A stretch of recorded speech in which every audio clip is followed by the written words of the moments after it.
Siamo giunti al centrale della serata, premio Teleromagna, confronto per cavalli di 3 anni, non corre Corcovado, restano 6, 1 Crono K, 3 Clivia di Poggio, 4 Ciclone dei Venti, 5 Condor Pasa Gar, 6 Cocktail Bar in seconda linea, 7 Christopher Jet, favori nettissimi per Condor Pasa Gar, rientro Roberto Vecchione in sediolo numero 5 dello schieramento, alternativa principale Christopher Jet.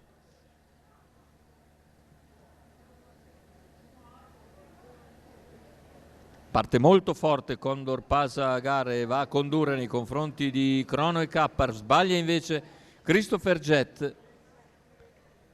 All'esterno rimane Ciclone dei Venti.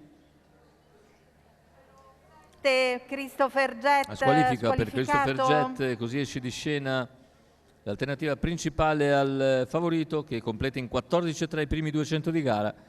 In seconda posizione rimane Crono e K, all'esterno Ciclone dei Venti, poi Clivia di Poggio che precede Cocktail Bar, che a sua volta accenna a spostare all'esterno.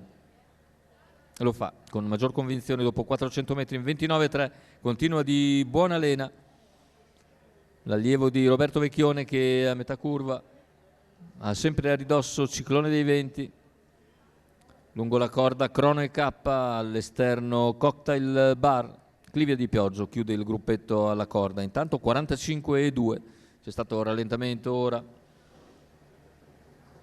e il secondo quarto viene completato in 37, un minuto esatto il passaggio al mezzo miglio con Ciclone dei Venti che insiste ma va via facile per il momento. Condor Pasa Gar completa un chilometro iniziale in 1:15:2.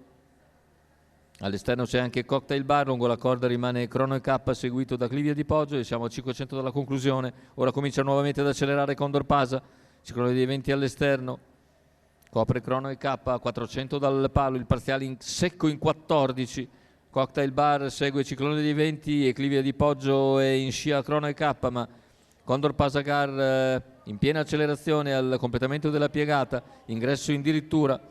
Retta d'arrivo con Condor Pasa Gar che allunga, ci prova comunque Crono e K, ci prova nel finale ma allunga ancora deciso Condor Pasa e va a concludere netto vincitore. Secondo posto per Crono e K, al terzo chiude Clivia di Poggio, 1:13:7, 29:2 penultimo quarto, 29:1 per i 400 conclusivi. La vittoria netta per Condor Pasa Gar e il raddoppio per Roberto Vecchione e Holger Ehlert, questa volta da nettissimi favoriti con il rientrante Condor Pasa Gar.